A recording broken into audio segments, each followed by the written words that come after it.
Bismillahirrahmanirrahim. Değerli basın mensupları ve aziz milletimiz, partimizin gündeme dair görüşlerini paylaşmak üzere karşınızdayım. İşgal rejimi İsrail ateşkesi bozarak Gazze'ye yönelik yeniden saldırı başlattı. Bu saldırılarda çoğunluğu çocuk olmak üzere yaklaşık 400 Filistinli katledildi. Siyonist işgalciler ateşkesin ikinci aşamasına geçmeyi reddettiği gibi Amerika'nın sunduğu son ateşkes uzatma planını da kabul etmedi. Bunun yerine Amerika'nın tam desteğiyle Gazze'de yeni bir soykırıma başladı. İşgal rejimi dün gece Gazze ile birlikte Suriye'yi de bombalamış, Amerika ise Yemen'e saldırarak İslam dünyasını kuşatmaya yönelik kanlı planlarını devreye sokmuştur. Bu saldırılar Siyonist ittifakın İslam dünyasına diz çöktürmek için her türlü vahşeti göze aldığını göstermektedir. Ne yazık ki bu kan gölü İslam ülkelerinin kapılarına dayandığı halde İslam dünyası utanç verici bir sessizlik ve zillet içerisinde kıvranmaktadır. Vicdan sahibi tüm halklar bu soykırıma karşı meydanlara çıkmalı ve yöneticilerini Siyonistlere ve onların destekçilerine karşı fiili adımlar atmaya zorlamalıdır. Bu zulmü durdurmak için artık sadece kınama mesajları yeterli değildir. Somut ve etkili adımlar atılmalıdır. İslam dünyasının işgalci güçlere karşı ilk hamlesi topraklarındaki tüm ABD üslerini kapatmak olmalıdır. Bu adım sadece Filistin için değil, tüm İslam dünyasının bağımsızlığı ve onuru için kritik bir adımdır. Aksi takdirde bugün Gazze'de akan kan, yarın tüm İslam coğrafyasına yayılacaktır. İslam dünyası insanlık için en büyük tehdit olan işgal rejimini devlet olarak tanımaktan vazgeçmelidir. Siyonist İsrail ile ticari, askeri, diplomatik tüm ilişkiler bir an önce kesilmelidir. Soykırım suçuna iştirak eden çifte vatandaşların Türkiye'de yargılanıp gerekli cezayı alması için sunduğumuz kanun teklifimiz de bir an önce genel kurulun gündemine alınmalı ve kanunlaşması sağlanmalıdır. Mazlumların çığlıkları gökyüzüne yükselirken bu çığlıklara kulak tıkayanlar tarih önünde hesap vermekten kaçamayacaktır. Adaletin, insanlığın ve vicdanın sesi olmak için şimdi hep birlikte hareket edip soykırımı durdurmak için gerekli somut adımlar atma zamanıdır. İslami Direniş Hareketi Hamas'ın yapılan soykırım karşısında vicdan sahibi halkların sokaklara ve meydanlara çıkma ve seslerini yükseltme çağrısını destekliyor ve tüm insanlığı bu çağrıya kulak vermeye davet ediyoruz. Bu mübarek Ramazan ayında Rabbimizden sabır, sebat ve yakın bir zafer diliyoruz. Değerli basın mensupları, bugün 18 Mart, Çanakkale Zaferi'nin 110. yıl dönümünü idrak ediyoruz. Çanakkale Zaferi, tıpkı Malazgirt Zaferi'nde olduğu gibi farklı etnik kökenlerden Müslümanların İslam kardeşi etrafında birleşerek kazandığı bir zaferdir. Farklı dil ve renkleriyle Türk, Kürt, Arap, Laz, Çerkez, Boşnak, Arnavut ve diğer Müslüman halklar ümmet bilinciyle emperyalizme karşı omuz omuza mücadele etmiş, bu zaferi birlik ve dayanışmayla kazanmışlardır. Esasen bizi 1000 yıldır bir arada tutan en güçlü ortak paydamız İslam'dır ve İslam kardeşliğidir. Kurtuluş Savaşı bu ruhla verilmiş, Büyük Millet Meclisi'nin açılışı bu ruhun en güçlü şekilde tezahür ettiği anlardan biri olmuştur. Ancak ne yazık ki tek parti rejimi tarafından bu birlik ruhu hedef alınmış, milletin mayası olan İslam dışlanarak yapay ve tek tipçi bir kimlik inşa edilmeye çalışılmıştır. 10 yılda bir yapılan darbelerle, anayasal zırha büründürülerek dayatılan tek tipçilik toplumsal bölünmelere yol açmış, kardeşlik hukukunun zarar görmesine ve kardeşler arasında duvarlar örülmesine zemin hazırlamıştır. Malazgirt ve Çanakkale ruhundan uzaklaşılması geçen yüzyılın Türkiye açısından kayıp bir yüzyıl olmasına sebep olmuştur. Ancak Türkiye'nin 2. yüzyılında da kayıp bir yüzyıl olmasına izin verilmemelidir.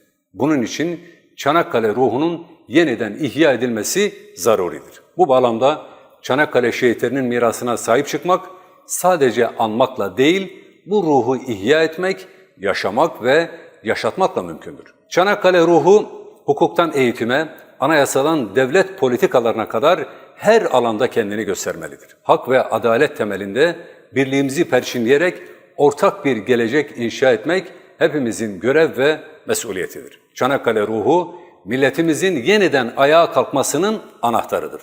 Bu vesileyle Çanakkale şehitlerimizi bir kez daha rahmet ve minnetle yad ediyoruz. Değerli basın mensupları, tarihi ve coğrafi açıdan İslam dünyasının önemli bir parçası olan Suriye'de dikta rejiminin devrilmesinden sonra kaos ve belirsizliğin sona ermesi noktasında önemli bir adım atılmış, geçici anayasa taslağı hazırlanmış ve bu metin Suriye Cumhurbaşkanı tarafından imzalanmış ve kabul edilmiştir. Anayasalarda hak ve özgürlüklerin teminat altına alınmasıyla birlikte muğlak alanların bulunmaması, uygulayıcıların inisiyatifine bırakılmayacak derecede açık olması, tarih, kültür ve inanç değerleriyle uyumlu olması son derece önemlidir. Buradan hareketle geçici Suriye Anayasası'nda İslam fıkhı yasamanın temel kaynağıdır ifadesinin yer alması, İslam dünyasına son 100 yıldır dayatılan deli gömleğine karşı önemli bir cevap, kıymetli bir adımdır. Bununla birlikte tanımlamalarda ulusalcı tuzaklara düşülmemesi, etnik farklılıkların zenginlik olduğunun unutulmaması, emperyalist projelere hareket alanı bırakılmaması hayati önemlidir. Sosyalist Arap ulusalcılığını esas alan Baas rejiminin yıkılması bu coğrafyada İslam kardeşliği temelinde bir toplumsal mutabakata varılması açısından önemli fırsatlar sunmaktadır. Büyük acılar çekmiş olan Suriye halkının refah ve huzurunun sağlanması için ve etnik veya dini, mezhebi farklılıkların çekişme ve çatışma nedeni olmaması için hazırlanacak kalıcı anayasada daha özenli bir dil kullanılmalı, ulusalcı bagajlarıyla gelecek nesillere aydınlık bir yol gösteremeyen denemelerden ibret alınmalıdır. Coğrafyamız sorunlarının çözümü yolunda gerekli birikim ve tecrübeye sahiptir. Suriye'nin hazırlanan geçici anayasa taslağında bu birikimin izlerine rastlamakla birlikte geçmişte yaşanan ırkçı, ötekileştirici, ayrımcı uygulamaların daha net ifadelerle reddedilmesi, özellikle bu acıların muhatabı olan Kürtlere yönelik dil ve kültürle ilgili özgürlük alanlarının daha açık bir şekilde ifade edilmesi, normalleşme açısından kritik öneme sahip olacaktır. Irkçı Baas rejiminin canlandırılmasının önlenmesine yönelik yasal düzenlemeler elbette önemlidir. Ancak gerek metinlerde, gerekse de uygulamada intikamcı ve rövanşist bir pratiğin sergilenmemesi zaruridir. Değerli basın mensupları, gündemin bir diğer önemli başlığı da başıboş sokak köpekleri sorunu. Son dönemlerde artan başıboş sokak köpekleri başta çocuklar olmak üzere vatandaşlarımız için büyük bir tehdit oluşturmaktadır. Yaşanan ölümler ve yaralanmalar bu sorunun artık görmezden gelinemeyecek bir noktaya ulaştığını göstermektedir. Belediyeler ve yetkili kurumlar çıkarılan yasaları derhal uygulamalı, toplum güvenliğini önceleyen adımları geciktirmeden atmalıdır.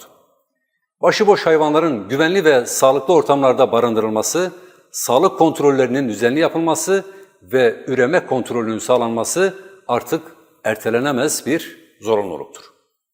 İhmali olan yerel yönetimlere yaptırım uygulanmalı, caydırıcı önlemler alınmalıdır. Ayrıca hayvan barınakları yaygınlaştırılmalı, tehlike arz eden bölgelerde GPS takip sistemleri devreye sokulmalı, hızlı müdahale ekipleri oluşturulmalıdır. Hüdapar olarak insan hayatının merkezi alan ancak hayvan haklarını da gözeten bir çözümün hayata geçirilmesi gerektiğini vurguluyoruz. Belediyeler sorumluluklarını yerine getirmeli, sokakları güvenli hale getirmek için acilen harekete geçmelidir. Değerli basın mensupları, normal şartlarda her yıl 40.000 norm kadro ataması beklenirken 2023 yılı KPSS'ye giren adaylar arasından sadece 20.000 atama yapıldı. 2024 yılında KPSS'ye giren adaylar hakkında ise henüz somut bir adım atılmış değil. Milli Eğitim Bakanlığı aldığı kararla 2025 yılının Eylül ayında yürürlüğe girecek olan Milli Eğitim Akademi Merkezi'ni açacaktır. Adaylar akademide 2 yıl eğitime tabi tutulduktan sonra atamaları yapılabilecek.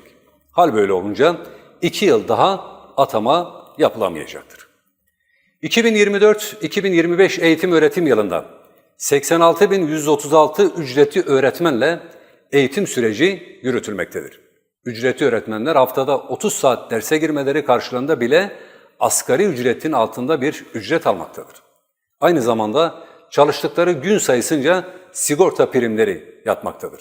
Yani kelimenin tam anlamıyla emekleri sömürülmektedir. 2024-2025 eğitim öğretim yılında toplamda 100.000 norm kadro açığı olmasına rağmen 86.136 ücretli öğretmen ataması yapılarak bu açık bir şekilde kapatılmaya çalışılmaktadır. 100.000 öğretmen açığı varken ve 2 yıl daha öğretmen ataması yapılamayacağına göre bu açığın eğitimde oluşturacağı tahribat ve enkazın altından kalkılamayacaktır. Sonuç olarak eğitim sistemimizde yaşanan öğretmen açığı ve atama belirsizliği hem atanmayı bekleyen öğretmen adaylarını hem de öğrencileri kaliteli eğitim alma hakkını ciddi şekilde olumsuz etkilemektedir.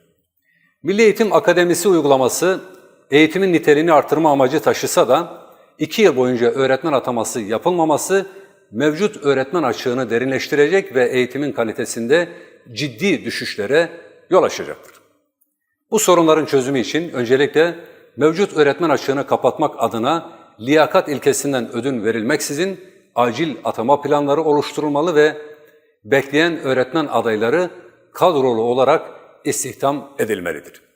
Eğitim sisteminin sürdürülebilir ve sağlıklı bir yapıya kavuşması için öğretmen atamaları uzun vadeli planlamalar çerçevesinde düzenli ve yeterli sayıda yapılmalıdır.